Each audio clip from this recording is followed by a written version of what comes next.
Olá, pessoal, tudo bem? Seja bem-vindo a mais um podcast. Eu aqui atropelando o assunto.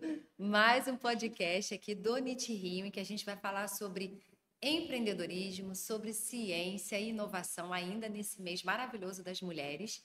E hoje nós temos mais uma convidada também fantástica, uma jovem cientista que também decidiu empreender, fazer coisas totalmente diferentes assim do que a gente vê na universidade. E ela é a Gisele Dornelas, maravilhosa. E eu quero que você se apresente um pouquinho mais. Seja muito bem-vinda. Obrigada. Muito obrigada pelo convite, Mari. Estou encantada de estar aqui com vocês. A gente já se conhece há um tempo, a Já. gente já conversou sobre empreendedorismo dentro da universidade, empreendedorismo feminino, né? São desafios e eu realmente gosto de desafio. É muito bom Muito mesmo. Muito bom. obrigada. Eu sei que a vida dela é super corrida, gente. Ainda mais ela, ó, fazendo projeto científico, tocando uma startup, mas ela vai contar tudo aqui pra gente. Então, eu queria que você começasse se apresentando, falando um pouquinho da sua formação. E aí depois eu começo aqui o batalhão de perguntas aqui para você, que, de novo, é mais uma pessoa que eu vou aprender bastante. Eu tenho certeza que você também vai aprender. Então, fica aí com a gente para absorver todo esse conteúdo. Fala um pouquinho. Sou Gisele Dornelas. Eu comecei nessa carreira de empreendedorismo, passando na graduação, né, de biologia. Fiz minha graduação na UF, tive a oportunidade de conhecer pessoas maravilhosas, professores maravilhosos, projetos, e ao longo do caminho eu me encantei por uma linha de pesquisa que era no CBPF. Né? Então, eu comecei aqui no CBPF com o professor Alexandre Rossi, Sim. trabalhando com biomateriais, que era voltado para a área da saúde, que é uma área que eu gosto muito, e aí eu vou falando ao longo da trajetória e outras coisas que eu fiz na área da saúde. Sim.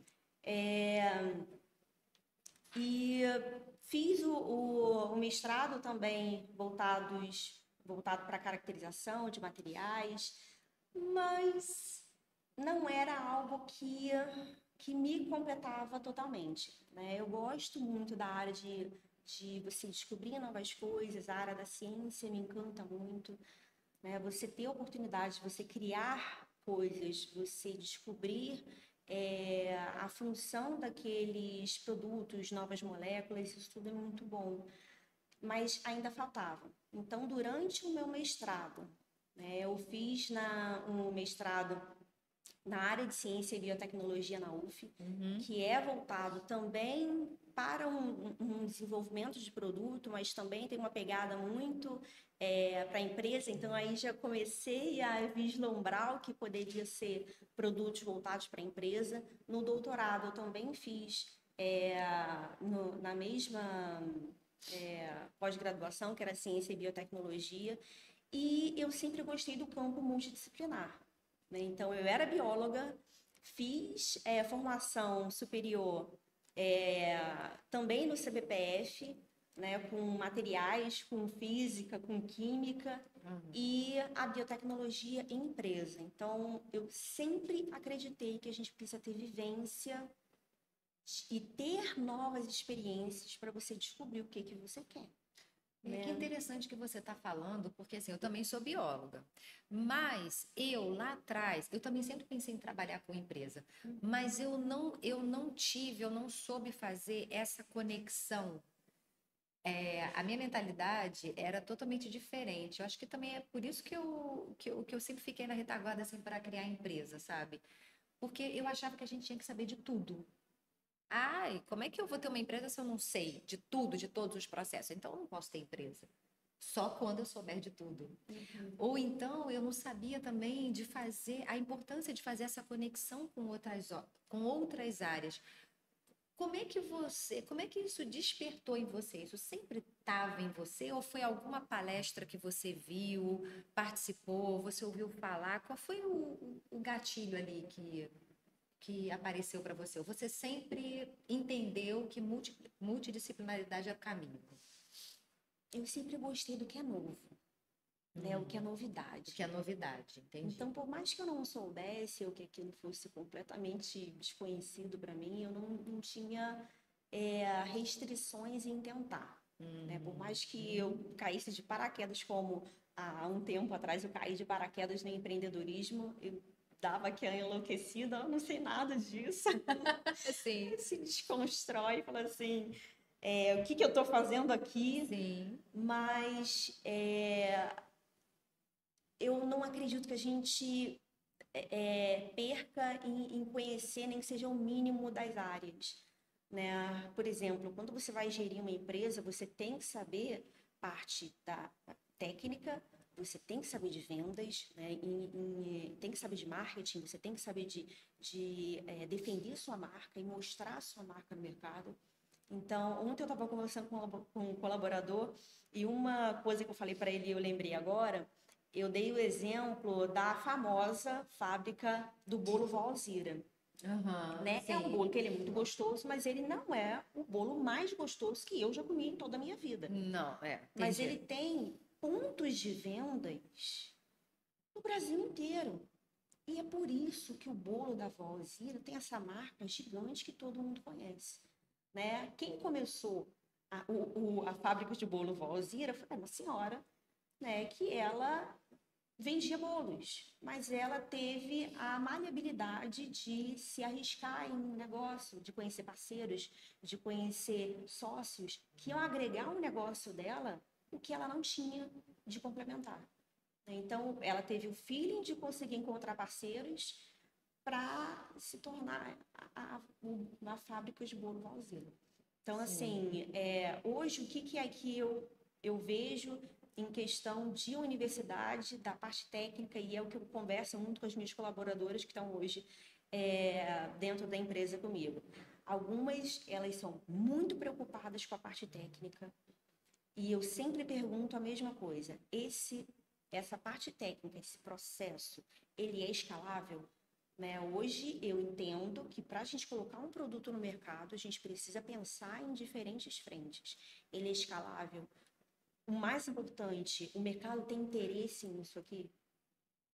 É possível a gente fazer? Então, são uma série de fatores que acaba precisando, que você precisa ter um conhecimento básico, nem que seja básico, em questão de marketing, em questão de mercado. Não necessariamente você vai fazer, mas você precisa encontrar parceiros que tenham domínio e que você consiga vender a ideia, né, daquele negócio e eles acreditem no negócio com você e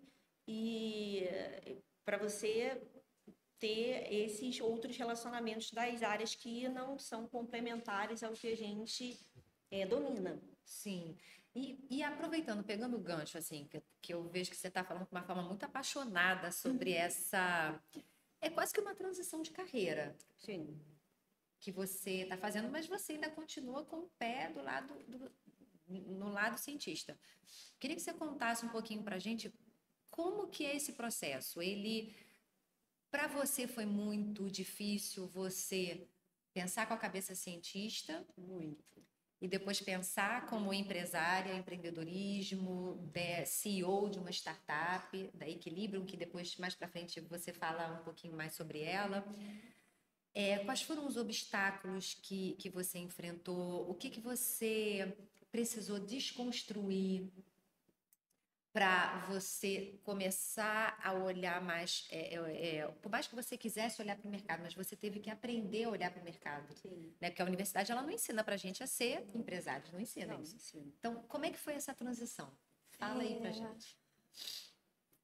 Eu comecei na área tanto acadêmica, né? Muito acadêmico, muito voltado para pesquisa, então, mas não era algo que me preenchia, né? Eu sempre fiquei incomodada da gente fazer tanta coisa de qualidade, que na universidade tem coisas de muita qualidade. Muita coisa. Mas parece às vezes que a gente vive em uma bolha, porque isso não chega de forma real para as pessoas. Total.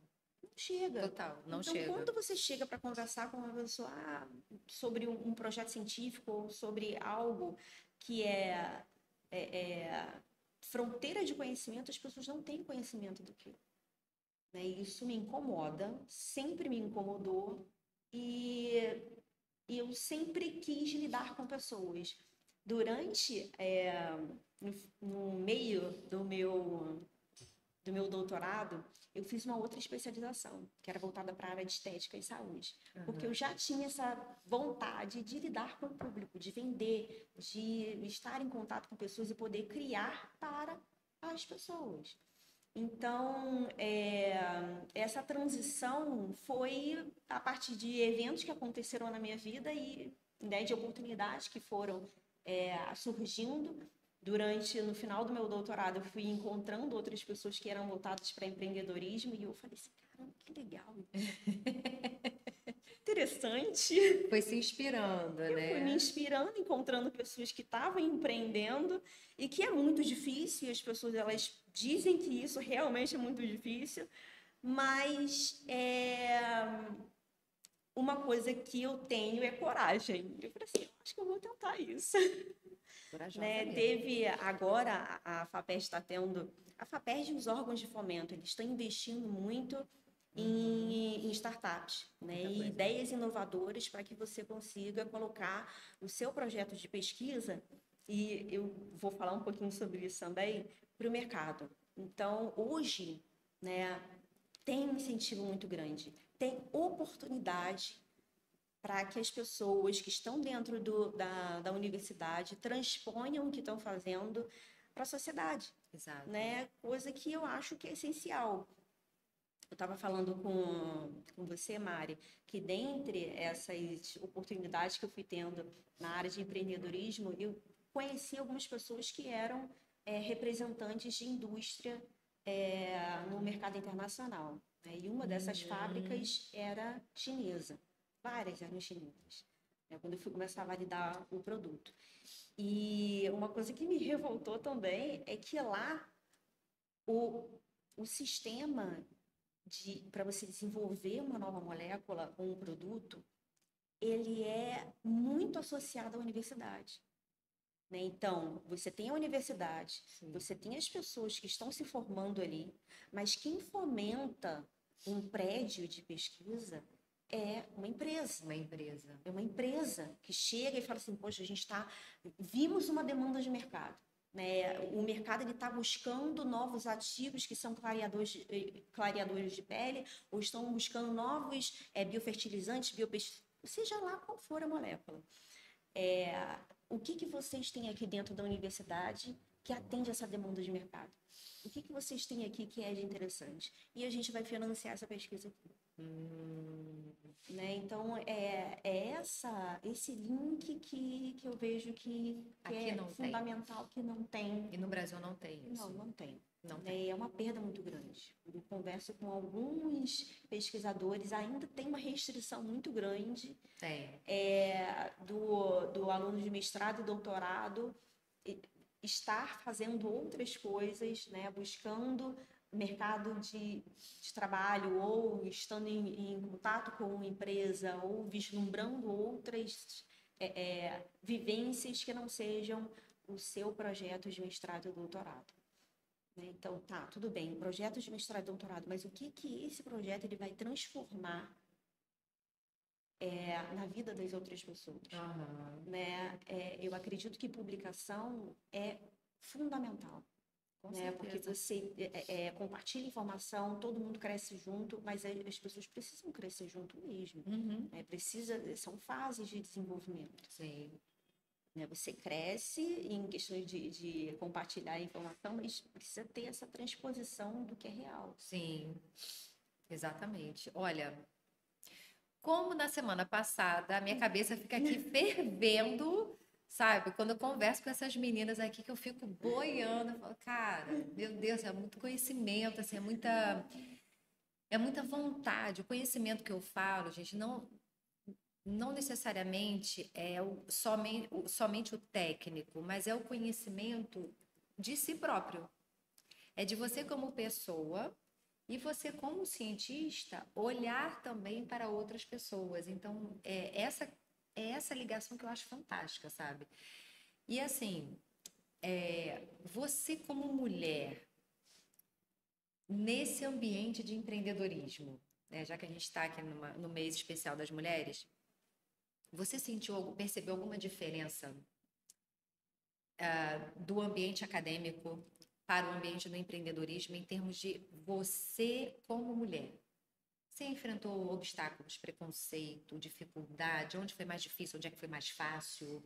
Eu acho que Ou ser foi... mulher já é algo desafiador, né, Mari? Ser mulher e ser mãe E ser mãe, já é né? algo desafiador.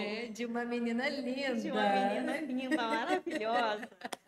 É um desafio. Mas, em contrapartida, eu acho que a gente se supera, né, em coisas que a gente precisa fazer. E isso é muito gostoso. A Sim. gente enlouquece ao longo do caminho, tentando Enlouquece. colocar as coisas em ordem, mas é gostoso de ver o nosso desenvolvimento e o nosso crescimento. Em questão de perceber se tem uma diferença, tem uma diferença. Você chega para Né? conversar em uma roda de conversa onde tem majoritariamente todo mundo homem, conversando e colocando piadas que não são interessantes da gente escutar.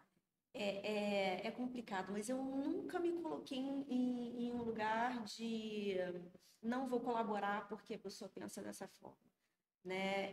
Você nunca colocou essa... Não me coloco. Mas Né? como é que eu posso contornar, então, isso? Como eu posso contornar e eu vou mostrar quem eu sou aqui. Né? Vou mostrar para onde eu estou indo, o que eu estou fazendo. A pessoa tendo interesse, ela vai ter que ajustar também a maneira de conversar, a maneira de como é que a gente vai lidar ali ao longo do caminho. E a gente tem opção de escolher também. Né? Tem alguns... Passei por alguns momentos de estar conversando voltado para mentoria de negócios. Sim, sim. E a pessoa que estava fazendo a mentoria comigo era um homem e aquelas pérolas de piadas machistas uma atrás da outra. Sério? E aí eu me coloquei, dá aquela travada e aí percebe que dali, desse limite para lá, você tem que me tratar com respeito. Você tem que falar comigo de uma forma diferente porque eu estou aqui para negócio. Eu estou aqui porque eu... Você teve que se posicionar realmente para ele. Sempre, sempre. Né, em todos os sentidos, tanto de forma acadêmica quanto em questão de negócio. Eu acho que é esse que é o diferencial, é o posicionamento. Né? Se estão me tratando como uma menina que está vindo aqui só para complementar, eu que sou raio de sol, não, eu estou aqui porque eu quero um negócio. Né? Eu estou aqui como um tubarão também. Olha, nossa, que Esse frase, uau! o posicionamento, eu estou aqui como um tubarão. Né? Eu quero um negócio, você tem uma parte que é interessante para mim, né? Logística de transporte ou em questão de marketing, eu não estou aqui para conversar sobre outra coisa, eu estou aqui para conversar sobre o meu interesse. Né? Esse daqui é o meu storytelling. Eu não estou aqui para falar sobre minha vida, não estou aqui para falar isso. sobre a minha vida, não estou aqui para falar, né, de coisas pessoais, eu estou aqui porque o meu, né, a minha trajetória me leva até aqui, o que eu preciso é resolver problemas, eu preciso de colaboração, eu preciso crescer junto com você, a gente vai ganhar com isso. Então, essa que é a questão, acho que é posicionamento. Gente, você está falando isso, de novo, né? Minha cabeça fica só rodando aqui. Posicionamento e resiliência. Sim. Né? Porque talvez nem todo mundo tivesse a mesma paciência ou levasse, ou conseguisse contornar uma situação que às vezes é muito incômoda para a gente. Né? Porque às vezes te coloca numa situação, você pode ver o empresário como alguém assim, caramba, eu tenho que abaixar a cabeça para ele, porque senão eu não vou conseguir. Então, jamais, gente, vocês estão aprendendo isso aqui, jamais. De maneira nenhuma, porque se passa uma vez por cima, vai achar que tem liberdade de ultrapassar limites, você não tem. E não tem. Não tem. Isso aí. Fantástico, caramba, muito bom. E são pessoas novas, tá, gente? Olha só, novinha, já é mãe, já é CEO. Agora sim, a gente já está começando a falar do mercado. Além dessa dificuldade, eu digo que é desafio, né? Quando você tocou o seu projeto, finalizou o seu projeto científico, você identificou que tem um potencial de produto ali na tua pesquisa. Sim. Como que foi levar esse conceito científico para o mercado? No início, como que foi? Como é que era o teu discurso? Como é que você falava? Né? E depois, como é que você foi aprimorando? O que que você aprendeu para aprimorar a sua fala, que evoluiu? Como é que foi isso? Ao longo da trajetória da Equilíbrio, eu fico muito feliz em saber que a gente teve a oportunidade de aprovar vários editais. Mas o primeiro edital que nós aprovamos foi o Doutor Empreendedor.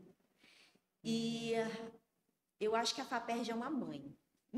A FAPERJ é ótima. Porque Realmente hoje é eu ótima. olho para o projeto e eu falo assim, gente, como é que a FAPERJ aprovou esse projeto voltado para a área de mercado? Eu não sei, porque era um projeto que ele tinha uma vertente muito tecnológica, ele tinha uma visão muito, eu estou apaixonada pelo meu produto, e mercado não é isso. Você não tem que estar apaixonado pelo seu produto. Você tem que estar apaixonado por resolver o problema do seu cliente. Essa que é a questão, acabou. Né? Quando eu terminei o doutorado, fiz, e foi algo que foi muito gostoso de lembrar hoje. E quando, na época, foi um turbilhão de emoções. Né? No final do doutorado, já bem antes, bem no meio do doutorado, eu já pensava o que eu vou fazer, e aquelas crises de ansiedade. Já começou a bater a preocupação, né? Sim, sempre tem, Sim. né? O que eu vou fazer? Fiz iniciação científica, fiz graduação, fiz mestrado, fiz doutorado, e agora? Né? Não tenho perfil para estar, né, dentro da universidade dando aula, né, porque eu acho que são perfis diferentes. Eu poderia, sim, dar aula, eu poderia, sim, estar em um projeto desenvolvendo pesquisa, mas não é o que me completa como um todo. Então, eu já sabia que eu precisaria ir para outras áreas e visitar outras questões, conhecer novas coisas. Eu acho que isso que é mais interessante.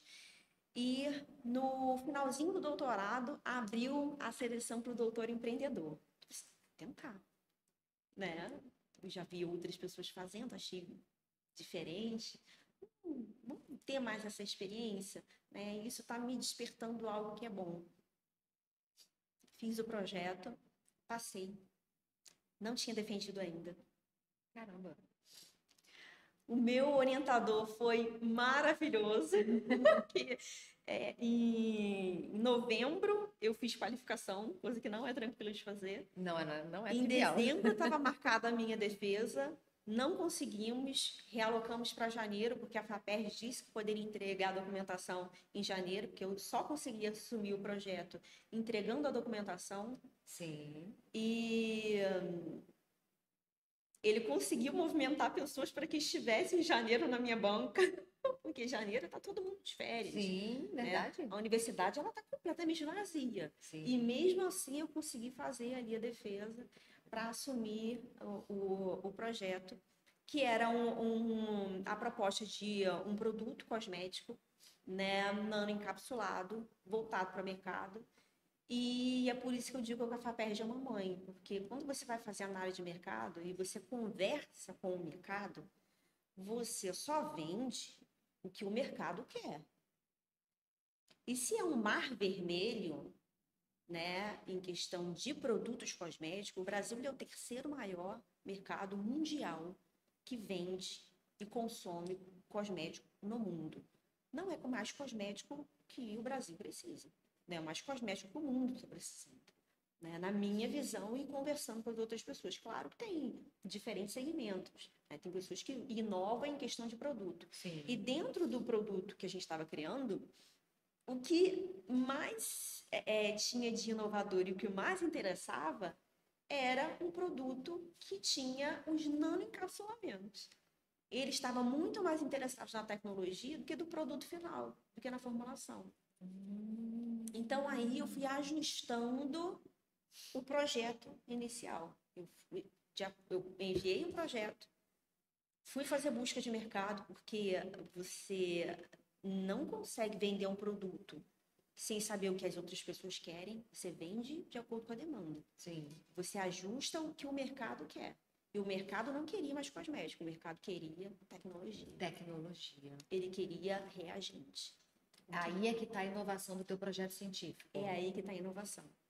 Né? Então, ajustamos para que a gente conseguisse atender um segmento que era tecnológico, que era nanoencapsulamento, né? E como é um desenvolvimento de um processo que ele é muito versátil, e aí você só vai entendendo isso também ao longo do caminho, ele consegue ser aplicado para diferentes áreas, diferentes segmentos de mercado. E aí você vai entendendo a tamanho do que você consegue alcançar e como você vai direcionar, como você vai vender para cada uma dessas áreas. Porque se o encapsulamento pode ser vendido para a área de cosmético, alimentos, farma, agro e dentre tantas outras, então você ajusta a linguagem para cada uma, o que cada uma quer. Né? O que eles querem, o que é interessante para eles. Porque encapsular, você pode encapsular qualquer coisa. Eu brinco com algumas pessoas quando eu faço reunião, a gente consegue encapsular até a mãe. A gente encapsula. Mas qual que é a sua molécula de interesse? Sim. O que você quer encapsular? O que você quer? Né? Então, essa que é a questão. Você começa com uma ideia, e eu acho que tudo na vida é assim, né? A gente começa com uma ideia, com o que a gente quer fazer, e tendo coragem de iniciar, né? A gente descobre ao longo do caminho quais são os ajustes que a gente precisa fazer. Eu acho que está sendo, né, essa trajetória. Aproveitando que você está falando de mercado, como que você, cientista, começou a buscar mercado? Como é que você fez isso? Você fez buscando em patentes? Você foi batendo de porta? Como é que foi? Como que você fez? Para cada segmento de mercado, você tem uma forma de você procurar o que é de interesse. Ou seja, não tem uma receita de bolo. Não tenho receita de bolo. Eu já procurei alguns segmentos de mercado. Então, por exemplo, na área de cosmético, eu fui muito em feiras onde vendiam produtos cosméticos, onde vendiam reagentes cosméticos e produtos cosméticos. E lá você tem a oportunidade de conhecer gente. Você conhece pessoas, você tem a oportunidade de estar em palestras onde estão os empresários, onde eles estão falando quais são as perspectivas futuras. E nesses eventos, eles também falam sobre as prospecções de mercado. Onde é que está quente? Para onde vai daqui a 5, 10, 15 anos? Quais são os produtos que estão vendendo mais? Então, na área de cosmético, são esses segmentos. Né? Você consegue procurar em base de dados quando você está nesses eventos que eles vão te direcionando. Olha, nós pegamos referência desse lugar aqui, desse lugar aqui. Quando você encontra essas referências ou os principais players, que eles também liberam as prospecções do que eles vão fazer de forma anual, alguns são pagos, outros não. Outros, eles são rachurados só em algumas partes, mas boa parte do relatório da L'Oréal, da Boticário, da Natura, né, da La Roche, você consegue ver quais são os produtos que eles estão investindo, o que vai ser quente daqui a um tempo, né, protetor solar, eles estão indo para que área, cosmético, quais são as moléculas que eles estão investindo muito em sustentabilidade. Olha, que né, em produtos mais sustentáveis, em produtos que são de fácil manuseio, né? Você está vendo que eles estão produzindo muito bastão. Bastão, sim. Filtro solar em bastão. Filtro solar em bastão, que é útil. Né? É uma facilidade. Você está ali no carro, você está dirigindo, você abre o espelho do carro, você passa o bastão no rosto. Gente, sensacional. Maravilhoso. Então, que eu vejo hoje, uma startup, ela precisa ser enxuta, né? Ela tem que estar unindo forças com Sim. outras empresas. Então, o que a gente não consegue fazer, que é uma grande busca de mercado, conversar com pessoas, né, de estar ali, olha, o que que é que você gostaria no seu cosmético, o que que é tendência para você, você acha que essa molécula ou aquela é interessante? Não tem como a gente fazer isso. Porque uma startup, ela tem um time enxuto, é reduzido. Então, você pega as tendências de grandes empresas, você vai em eventos que eles vão estar falando quais são as tendências futuras, e assim você consegue ir fazendo. O InCosmético, ele tem no Brasil inteiro, né? No ano retrasado, eu acho que foi em São Paulo, não sei quando é que vai ser esse ano. É, em outras áreas, por exemplo, aqui no Rio de Janeiro, tem o Rio Innovation Week, que você tem diferentes blocos de segmentos de mercado, né, para agro, tecnológico, e lá você consegue ter informação de quais são os segmentos e onde você vai procurar informação para você saber o que está quente e o que não está. E o que não tá. O que já é passado. Quer dizer, você também aprendeu que você precisou investir, Sim, porque esses eventos provavelmente são pagos, sim. né?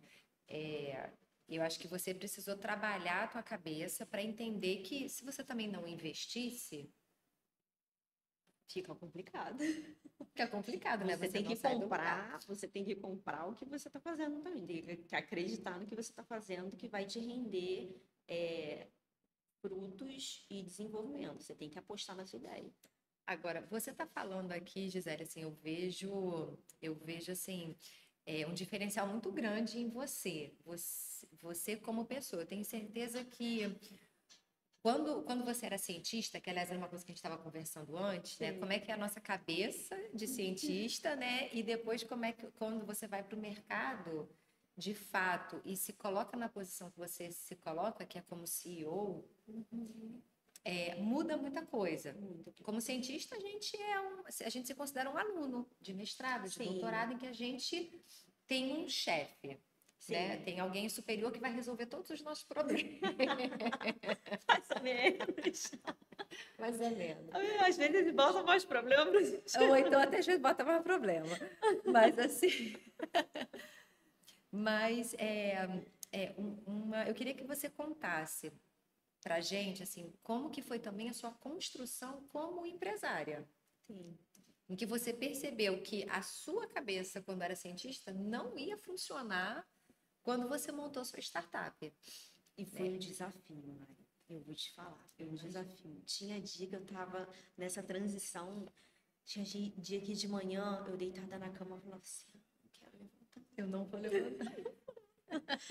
Porque no início, quando você cria a sua empresa, você leva paulada todo dia, porque você não sabe fazer. Você não sabe o que está fazendo. Então, você realmente precisa aprender muita coisa. Né? Como Que cientista, interessante isso que você está falando. né? Então, tinha dia que eu, frustradíssima, falava assim, cara, eu acho que isso não é para mim, não vai dar certo. Mais um dia que eu vou tomar tapa na cara, Não, gente. mais um não dia, dá. né? Eu não sou muito de chorar, mas eu ficava muito mal. Mas eu ligava o computador para ter mentoria plena. Não tinha acontecido nada. Nada. Mas assim, de manhã era aquela. Eu marcava tarde para ter o meu momento de despertar. Sim. Mas essa transição em questão de pesquisadora, né? Não pesquisadora, mas de iniciação científica, mestrado, doutorado, de aprender, de querer, né, estar em um ambiente onde a gente está aprendendo muita coisa e num eterno aprendizado, não muda em questão de empreendedorismo, a gente realmente ainda está aprendendo. Sim. E eu sempre acho que a melhor pessoa para estar do seu lado é aquela que sabe mais que você. Né? Aquela que sabe mais que você em questão de marketing, aquela que sabe mais que você em questão de mercado, tem que saber mais. Tem que saber a gente, e é uma diferença que é gritante e o que eu acho que para mim faz todo sentido e quem vive um ambiente acadêmico, precisa exercitar, é saber que a gente não sabe de tudo e não querer saber de tudo. Né? Você não precisa saber como é que faz um site, como é que faz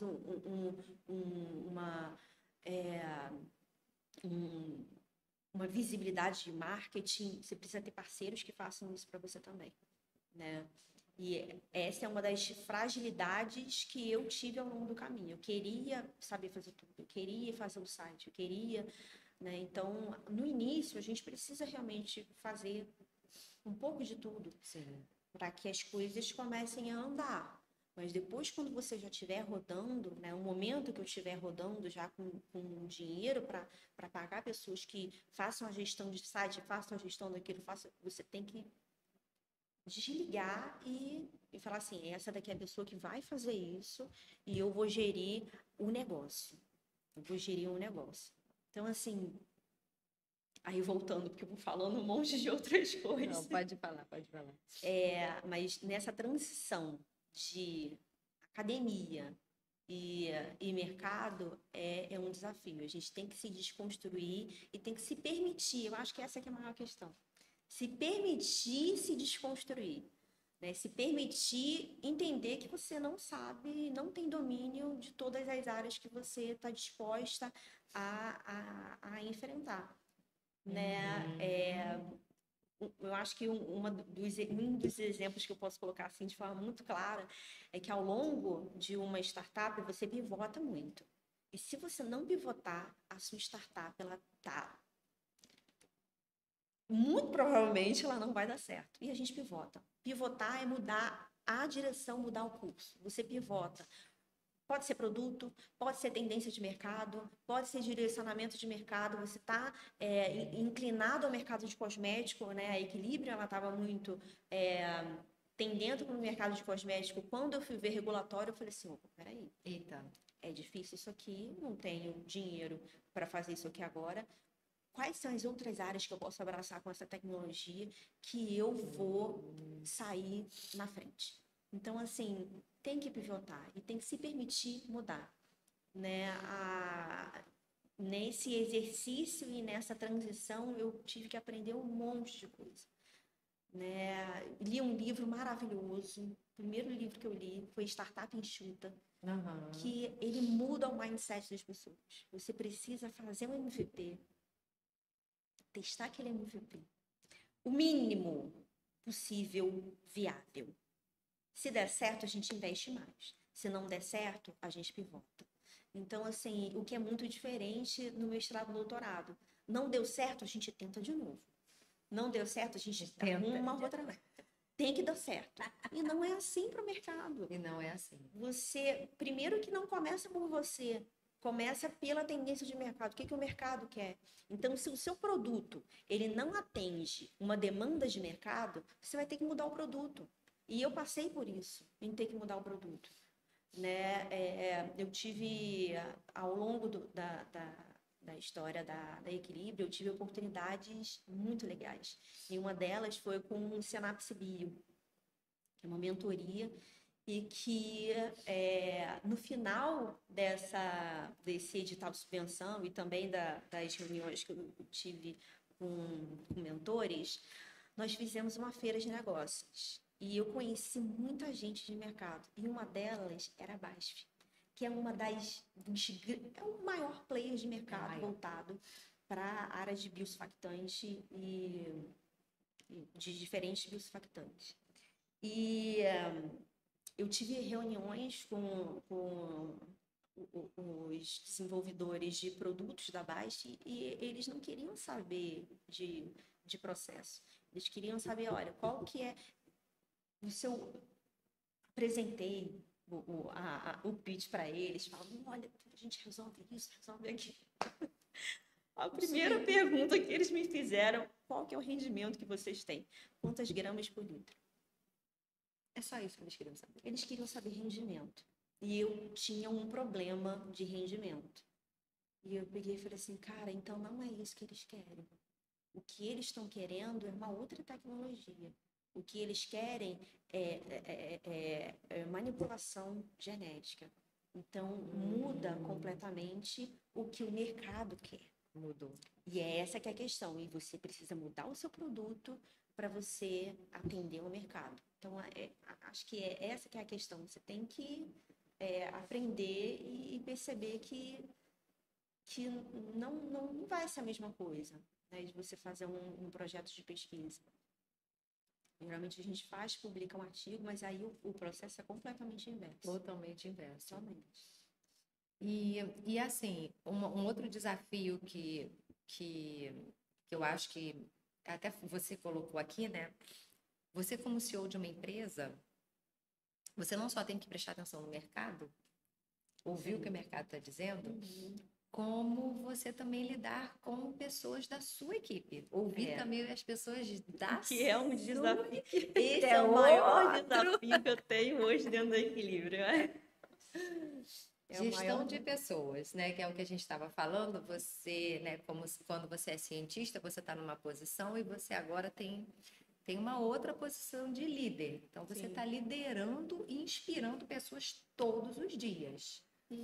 E como que é você estar ali nessa posição em que problemas chegam o tempo todo para você? E como é que é isso?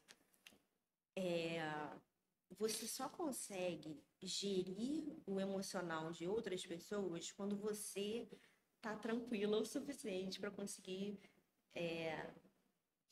ajudar o outro a conseguir encontrar caminhos. Então, era uma das coisas que a gente estava conversando. O autoconhecimento, você se autogerir, te ajuda, você auxiliar com que outras pessoas consigam fazer a autogestão, autorregulação, e você também geri-las. Né? Eu acho que esse é um dos maiores desafios dentro da Equilibrium hoje, porque hoje as pessoas elas não estão dispostas só, e eu acho que isso é muito bom, você trabalhar por trabalhar. Elas querem um propósito de vida. Então, hoje, dentro da Equilíbrio, o que eu converso muito com os meus colaboradores é que, às vezes, elas entram em crise em questão de propósito, em questão do que elas vão fazer, né? Porque dentro da universidade, né, hoje a gente está incubado dentro de uma universidade. E as colaboradoras que eu tenho e dentro da empresa somos mulheres, né? Nós temos essas questões. E como eu passei por isso, então eu consigo transpor para elas e conversar de uma forma muito franca, né? Dos problemas que elas estão passando, né? O que passa pela cabeça delas. Às vezes tem problemas pessoais ou em questão de carreira. E eu me coloco na disposição também de conversar e tentar entender o lado delas para que eu consiga também extrair o melhor delas, né? Eu acho que essa aqui é a questão, ter uma parceria em questão, olha, eu sou compreensiva com você, mas eu preciso que você me entregue o melhor, porque a gente está caminhando aqui para aquela meta ali, para aquele propósito. O que nós precisamos fazer? Nós precisamos vender esse produto aqui. Então, para que a gente chegue até aqui, eu preciso que você me entregue tempo de qualidade aqui, né? Eu preciso que a sua cabeça esteja bem, eu preciso que você caminhe comigo. Então, eu acho que é uma troca. Você aprende com o outro e você passa para o outro como é que você se gerencia, né? Acho que essa que é a questão hoje, mas não é nada trivial. Não é trivial.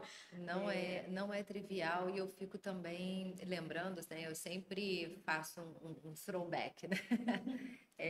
De quando a gente está na academia, enfim, quando a gente está no laboratório, esse tipo de coisa não acontece. Assim, de ter essa conversa assim, de preocupação com as pessoas. Não existe isso. Você está desenvolvendo o seu projeto ali e você precisa entregar porque você está com prazo. Não tem um processo saudável. Saudável. Eu não acho que é um processo saudável. Não é um processo saudável. Né? Em questão de... E isso também no meu mestrado e no meu doutorado. E eu vejo as outras pessoas passando por isso. Como eu disse, a Equilíbrio hoje ela está dentro de um ambiente acadêmico. E as pessoas que vão fazendo tanto o mestrado quanto o doutorado, elas passam por essas crises e não têm um ambiente saudável para que elas pensem no que elas vão fazer, né? Para onde é que elas estão indo. Então, é realmente uma mudança, uma diferença muito grande. É uma diferença, né? É meio que cruel, né? Tanto é que a gente tem muitas pessoas com questões emocionais na academia e que às vezes assim com medo do que o outro vai achar, do que o meu colega de laboratório vai achar, ele vai apontar o dedo, dizer que eu sou fraca, né? Ah, você não é tão boa cientista, né? Olha só, então, você não está preparado para ser cientista. E assim, quando todo mundo que entra dentro da Equilíbrio, é a primeira conversa que eu tenho, né? Em questão não digo vaidade, mas é uma questão de ego, uma questão de, olha, aqui a gente está para colaborar.